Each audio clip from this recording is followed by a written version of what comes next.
The defeat to Arsenal was a stunning blow, exposing every weakness of a Real Madrid side once thought to be invincible. That humiliating loss on the grandest stage in European football has thrust Carlo Ancelotti into the eye of a storm.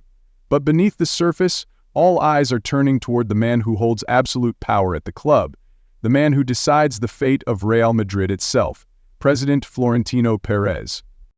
Could it be that Perez's unwavering stubbornness, along with his all-in gamble on Kylian Mbappé, has led Real Madrid astray, threatening to erode both identity and dominance? This Champions League exit is more than just a painful result. It is a warning siren, highlighting deep flaws in the team's structure and long-term planning. The way Ancelotti's side collapsed, lifeless, disjointed, and short of ideas, laid bare issues that had been simmering throughout the season. All it needed was one truly demanding test to bring them to light. What is even more concerning is the leadership's response, or rather, the lack of one. Under Perez, even though weaknesses in multiple positions had been apparent for months, Real Madrid remained hesitant to spend boldly in the transfer market. Once again, that hesitation may leave them exposed and vulnerable heading into the next campaign. The plan to reinforce the left flank, a glaring problem, has all but fallen apart, with Alphonso Davies choosing to renew his contract with Bayern Munich. The patchwork hope on the left has now disappeared. Real Madrid are forced to place their trust once again in Ferland Mendy, a player plagued by injury and struggling to stay fit amid the relentless 3 games per week schedule. Next to him stands Fran Garcia, a stopgap at best, and David Alaba, a backup option returning from a long-term injury. The left side, once a reliable attacking threat, has now become an obvious weakness. However, the biggest concern lies up front, specifically at the number 9 position. The loss to Arsenal made it painfully clear that Real Madrid are lacking a true center forward inside the box. After the match, Thibaut Courtois did not hold back. He pointed out that the team kept sending crosses into the area, but the box remained empty. No one was there to finish the job. The absence of a traditional striker is a glaring problem. Joselu was never more than a rotation option last season. And even within the club, many admit that Mbappe is not a natural center forward. Despite that, the current leadership has no intention of signing another striker this summer. Real Madrid are putting their full faith in Kylian Mbappé and the young Endrick, the duo expected to carry the entire goal-scoring burden next season. This is a gamble of the highest risk. Neither of them fits the mold of a classic number 9, the kind who can hold up play, operate with his back to goal, or dominate physically in the penalty area. These are exactly the traits that Real Madrid's attack is sorely lacking. The signing of Mbappe from PSG on a free transfer last summer was seen as Perez's power move. Coming off a La Liga and Champions League double, adding the world's most talented forward to an already fearsome front line featuring Vinicius Jr., Rodrygo, and Jude Bellingham seemed destined to create an unstoppable Galactico force. But reality has told a different story. What we are seeing is a Real Madrid side with no clear identity, too reliant on reputation and blind faith, and lacking the flexibility and depth needed to dominate the European elite.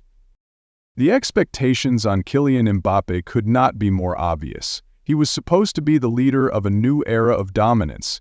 And yes, he has delivered some impressive numbers. Scoring 32 goals in 49 appearances during his debut season is no small feat. He has recorded 2 hat-tricks, including a devastating performance against Manchester City that made fans believe the 16th European crown was within reach.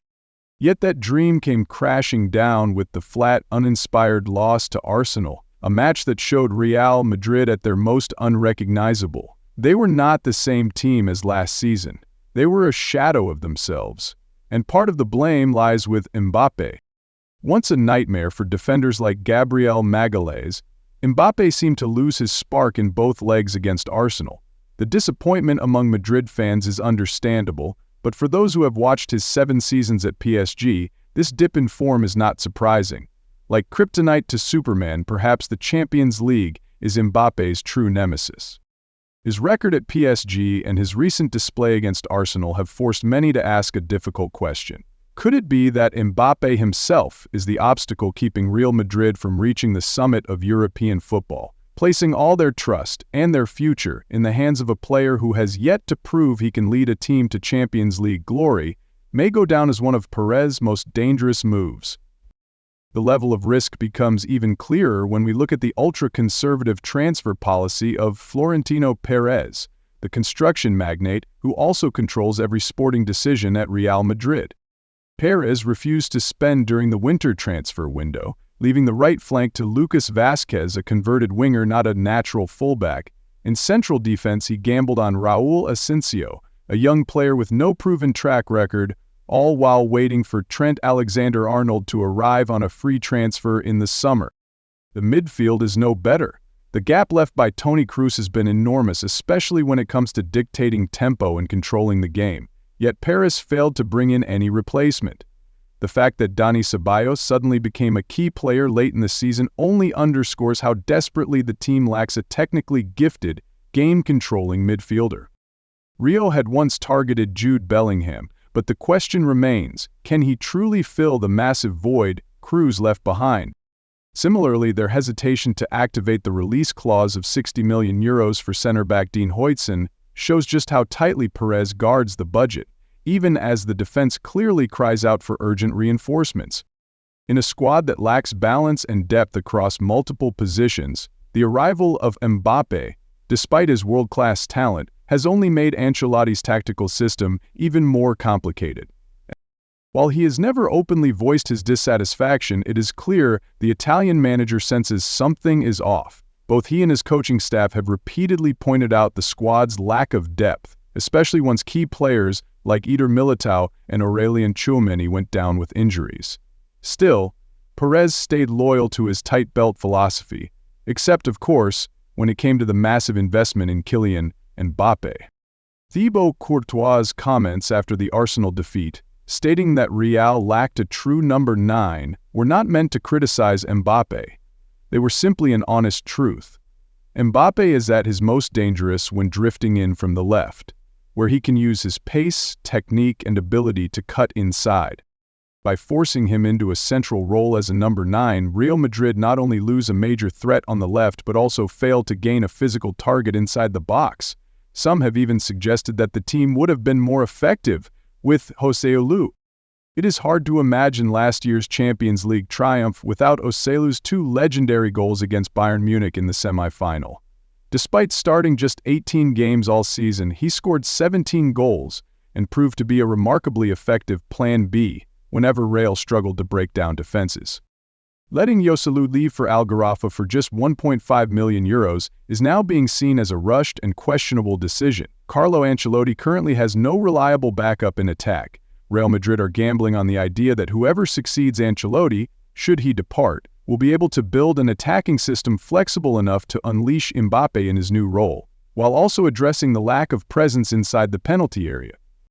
This is clearly a double gamble, placing faith in Mbappe's adaptability and hoping that a not-yet-mounted manager will have the tactical intelligence to make it all work.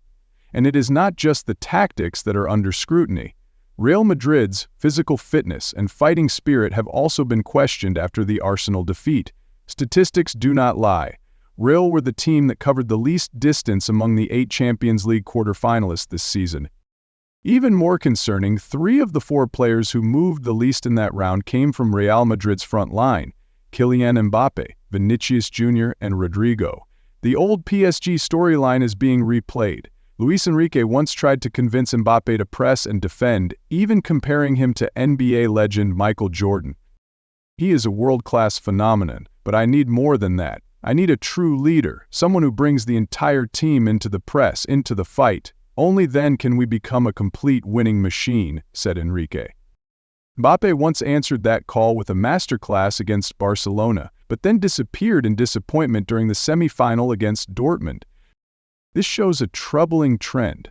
Mbappé only seems to explode when he feels inspired, and now, Real Madrid are feeling that reality. The Spanish giants cannot continue to rely on past glory or isolated flashes of brilliance from individual stars. They need a clear strategy, a comprehensive development plan, and deeper investment across the squad. Most importantly, they need a change in leadership thinking at the top. If Florentino Perez insists on sticking to outdated strategies, placing all bets on a single player while ignoring the importance of collective strength, Real Madrid may soon find themselves stuck in a rut. The club's identity will begin to fade, the gap with their rivals will widen, and the weaknesses exposed this season will haunt them unless there are timely adjustments in recruitment and squad structure. The Mbappe gamble can only pay off if it is backed by a fully built, carefully designed team plan. And Mbappe himself must evolve. He needs to become an indispensable part of a winning unit, not just a lone star orbiting around it. If not, the road ahead for Real Madrid will be filled with more risky experiments and even more moments of being lost.